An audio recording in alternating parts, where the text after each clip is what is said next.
Welcome back to the final Spread Pick'em show where we have Andrew, the Philadelphia Eagles fan, wearing a Saquon Barkley jersey. How's it feel? Doesn't feel great. I gotta tell you, but I don't mind the way I look in this blue. If I'm being completely honest, he did say it looks better than the Eagles green. Yeah, so I mean that's something. You tell me what that means. Yeah, yeah, exactly. But I'll tell you what, I certainly wish he was wearing the midnight green and I was not wearing this blue. Yeah.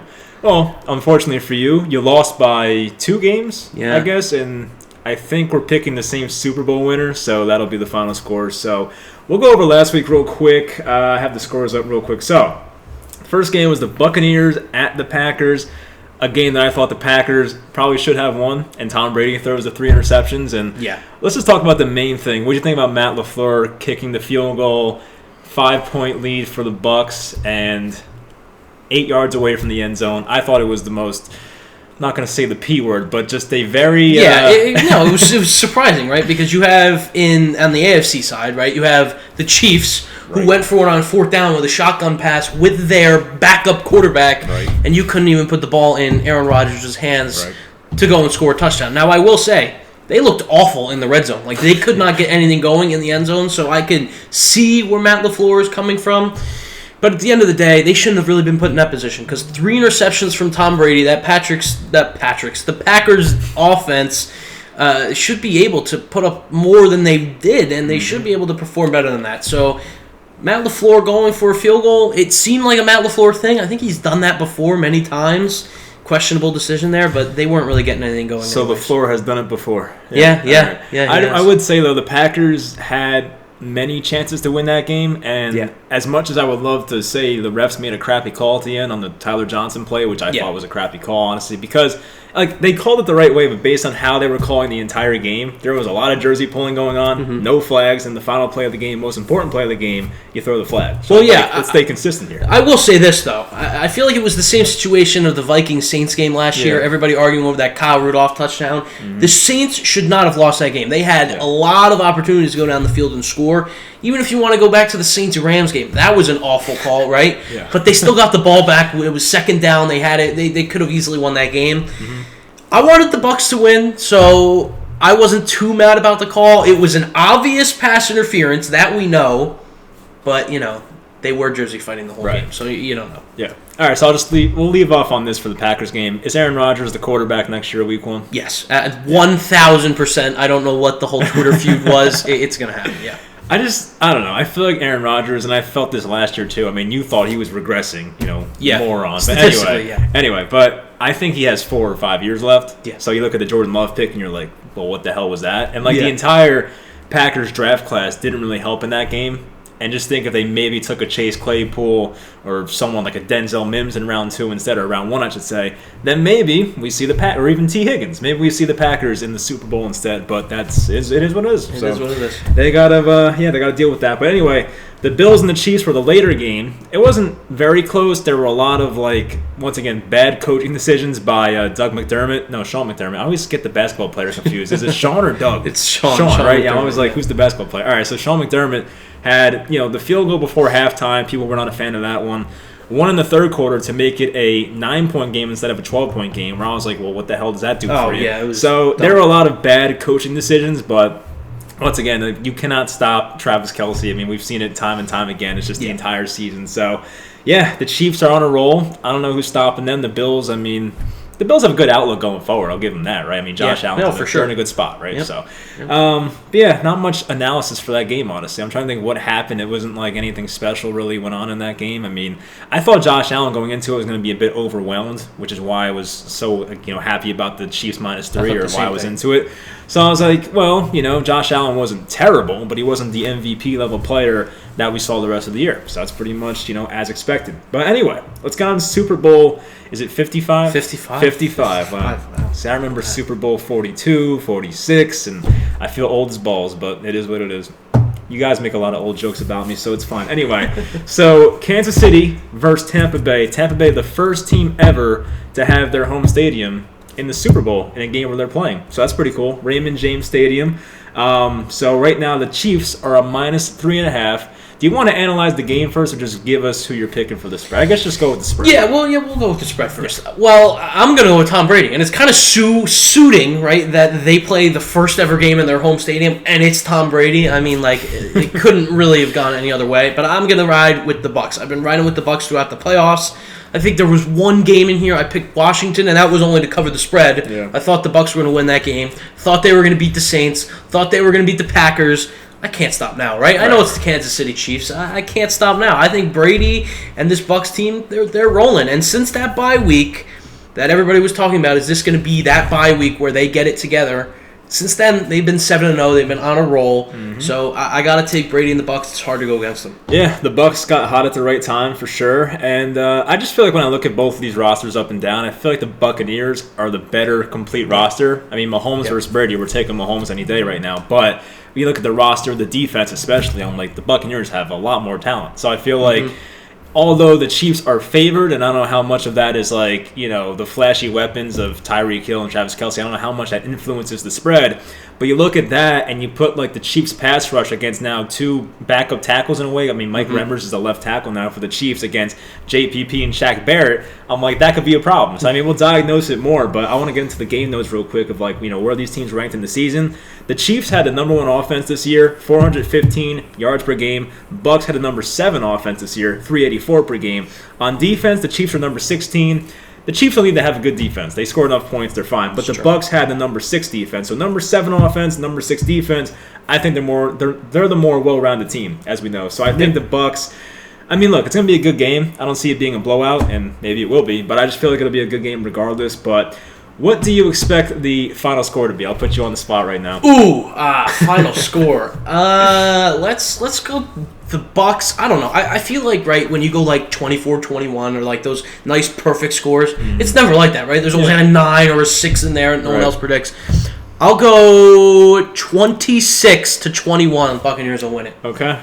Mine is going to be 33-27 Tampa Bay. Oh, see, there you go. I didn't even say I was going to think who's going to win the game, but I just gave it away. So, yeah, Tampa Bay, 33-27. Let's go through some of the matchups real quick. So, Patrick Mahomes against the number 21 pass defense in the Buccaneers. A lot of, like, inexperienced guys in a way. Antoine Winfield, Carlton Davis, Jamel Dean. Like, how do you think the young secondary of the Bucs will do in this big Super Bowl matchup against the most potent offense? It's going to be tough, especially considering that this whole Chiefs offense has experience in the Super Bowl, right? Yeah. They were just there last year. So it's going to be tough for the Bucs secondary. They're going to play raw. It's going to be a lot of nerves going on. But, these cornerbacks, they go to big-time schools, right? They've been under the lights, under the pressure a little bit. There's not going to be as many fans towering over them, and even if there are going to be a lot of fans, they're going to be in the Bucs' favor because it is in the Bucs stadium after all.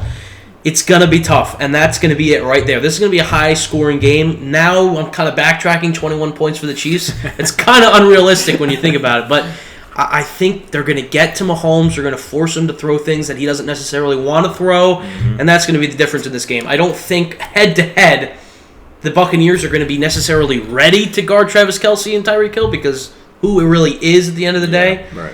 But they're going to have to do something, and I think the defensive line is going to make it happen. Yeah, no, I agree. I think the defensive line for the Buccaneers, and we didn't even talk about Ndamukong Suh and Vita Vea, who's came back and helping the run game. I feel like they will get to Mahomes at least, I don't know how many sacks they'll get, maybe 3 to 5. Yeah. And I feel like that's enough to change the game. And as you said, they'll force him into a bad throw because Mahomes, as great as he is, has made ill-advised throws this year. It's something we've seen a bit different from previous Mahomes. So he might force some things, and I think there's been games this year we've had a couple interceptions in games, and maybe it happens here. So I could see it now. Travis Kelce will be against Devin White, Levante David, who's awesome in coverage. Jordan Whitehead, the other safety. The wide receiver matchups, Tyreek Hill. Sammy Watkins should be back. He has not played in the playoffs, I don't think, yet. And Mecole Hardman against Carlton Davis, Jamel Dean, Sean Murphy-Bunting.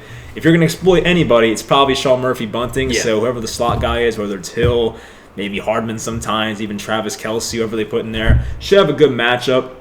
KC's running game is the problem here because it's Darrell Williams, who not that good. I mean, Darrell Williams he's just a guy, but Clyde Edwards-Helaire is there. Is Le'Veon Bell healthy? Because I don't even know. I think he is, yeah. He is? I don't care, honestly, but we'll put him in there. But the Bucs had the number one run defense by a good amount, by the way. It was 80 yards per game allowed on the ground. Very good. Vita Vea once again. Then Ndamukong Suh, a big help there.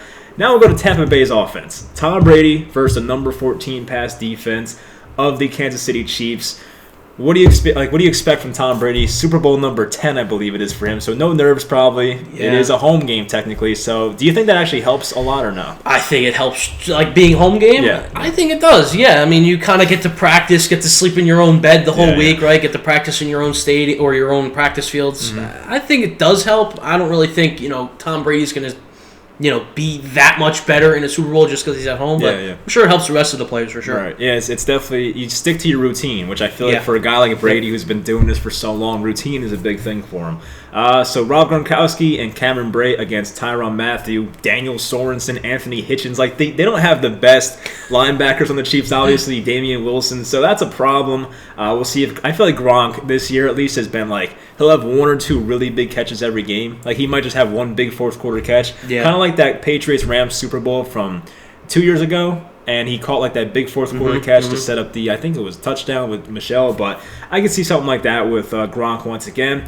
Now, for the Tampa Bay wide receivers, they have a bunch of them. Mike Evans, Godwin, AB's back, I think. Scotty Miller, Tyler Johnson against Bashaud Breeland, Tre'Davious Ward, L'Jarius Sneed. All have played pretty well this year, and L'Jarius Sneed's been a good rookie for them. So we'll see how it goes, but that's a lot of weapons to cover. I feel like at least one or two of those guys will have a big game. I think I'll talk to you about MVP later, possible MVP, Super Bowl MVP. Mike Evans is a guy that I think has a legit chance, but we'll talk on that later. But what do you expect from this wide receiver group from Tampa Bay against the Chiefs defense? They're going to be dominant, and you can't play man if you're the Chiefs defense. I really don't think. I think it's going to have to be zone all day long. Try and get to Brady as much as you can. It's going to be a problem, and I mean that's where you see the Bucs scoring a lot of points, right? They have some bad matchups at wide receiver and cornerback, and now finally, right, they have this matchup. It's almost like a dream matchup in a way, right? Brady with these core set of receivers, tight ends, and running backs is going against a mid-style defense, in middle of the pack. It's not a good mixture. That is facts, yeah. I mean, I guess that's why he went to Tampa Bay. They have so many great weapons there. You might as well.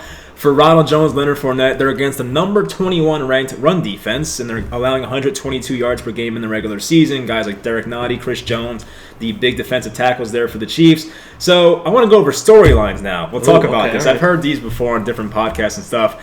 Is this going to be the biggest game of Patrick Mahomes' career? Because if he loses, it's 7-1 in the Super Bowl discrepancy between Brady and Mahomes. If he wins, it's 6-2, which would give Mahomes at least a chance in the next 10 years or so to catch Brady. Is this going to be the biggest game of Patrick Mahomes' career? It's tough to say, right? Because he's so young. I really think it might be, because this is prime Mahomes, right? And I think he's going to get better than he is, which is kind of scary to say. But this is basically prime Mahomes. This is where he's going to be in his prime, probably winning all his Super Bowls, unless he pulls a Tom Brady and decides to take a break midway through his career and win him late again. But this is a big game, and I think in order for Patrick Mahomes to possibly catch up ever to Tom Brady in the GOAT conversation, he's going to need to win this head-to-head matchup. I've seen some people say that he can still do it even if he doesn't beat Brady. I think it's impossible, because when you start to talk about that matchup, you're always going to go back to this game, and Patrick Mahomes loses this game, you really don't have much to talk about, even if Patrick Mahomes wins another Super Bowl on top of it. I'm not really sure. I've heard this quote before. I think Evan Roberts on The Fan has said this before. I'm sure many other people have said it. If you don't think Tom Brady's the GOAT now, there's nothing he can do going forward to make you think otherwise. You're probably just a Tom Brady hater. Like your brother. Your brother's a Tom Brady hater. And me and you, we're cool because we beat him in the Super Bowl. Yeah, we're fine. We're cool. We don't mind him. I'm rooting for him. I never in my life thought I'd root for Tom Brady. I'm rooting for him. But I feel like the Giants and the Eagles, especially the Giants, are one of the only fan bases that can really root for Tom Brady. Mm-hmm. Obviously, some Patriots fans will. Our friend's a Patriots fan, likes him still. And of course, Buccaneers fans. I mean, but still. So Super Bowl MVP odds, I wanted to pull it up real quick. Patrick Mahomes is a -120, okay? Tom Brady a plus 190. Tyreek Hill is a plus 1100. Travis Kelce, same thing. Leonard Fournette, plus 3,000. Interesting. Clyde Edwards-Helaire, same thing, plus 3,000. Mike Evans, who I mentioned, plus 3,000. Same thing for Chris Godwin. Shaq Barrett's a plus 4,000. Interesting one. Darrell Williams, a plus 4,000. Tyrann Mathieu, plus 4,000. The rest are plus 5,000 or more. So, Andrew, who's winning the Super Bowl MVP this year? I'm going to be born here. It's got to be Tom Brady, right? Okay. I mean, even last year, like, Patrick Mahomes didn't even play that well, right? It was just that last drive of the game where he was able to score the touchdown, and that's all anybody ever remembered, and that's why he won Super Bowl MVP. It's not like he played tremendous. They just usually give it to the quarterback. Right? He had two picks. Mm-hmm. 2 picks in that game. And look, Jimmy Garoppolo was a throw away from being the Super Bowl MVP as well. Both of them weren't playing that well. I do think I think if the Bucs win, it's going to be Tom Brady, and I think if the Chiefs win, it's going to be Patrick Mahomes. Yeah. If it's not, so I won't be boring here, I think that Shaq Barrett one was pretty interesting because when he's in full effect, that man's is a beast. I mean, he doesn't get... He either gets 0 sacks or like 2 or 3. Like I don't think I've ever seen a 1 sack, a lot of 1 sack games from Shaq Barrett. So if he's on, he's on. I can see that. And a secondary for the Chiefs, it's got to be Travis Kelce. Yeah. Right? He could probably score 4 touchdowns in this game. All of Patrick Mahomes' a touchdown. Mm-hmm. So I guess we'll have to see. Yeah, it will be interesting. Leave in the comments who you think is going to win Super Bowl MVP this year. I guess I'm going to go with Mike Evans. I mean, that's the guy I'm going to go with, honestly. Because I just don't think Bashaud Breeland can cover him one-on-one. I just don't think L'Jarius Sneed, the rookie, he's skinny as hell, can't cover 6'4", Mike Evans, 6'5", whatever he is. So that's my concern. Now let me ask you this, because, me and you have probably been called fake fans before. Me more than you. But when your team was in the Super Bowl in 2017, what was your setup like? Because I'll go first. When the Giants were in the 07 Super Bowl, I was like 9 years old. I didn't understand how big a Super Bowl was. Yeah. So I was kind of like, oh, the Giants, great. I was watching with my parents. I was drinking Shirley Temples, mini hot dogs. It was all cool. But in 2011, when I was 14 years old, that's when it meant a lot to me. When I was like, okay, it actually is very freaking hard to get to these games, and I took it very seriously.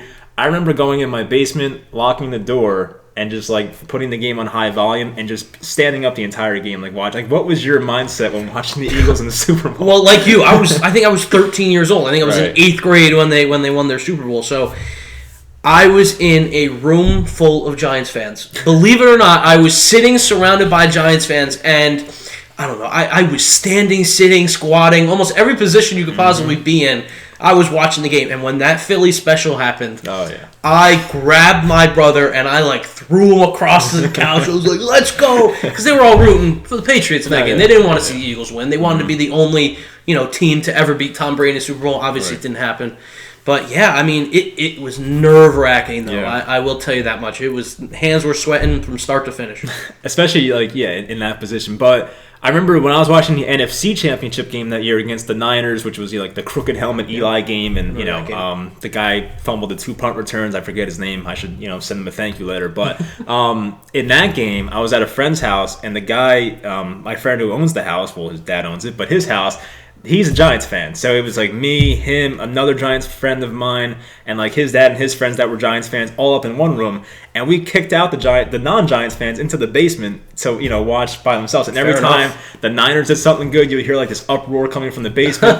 And I remember when the Giants won the game, we just went downstairs and just started beating them up. We were just pushing them and shit. It was funny as hell.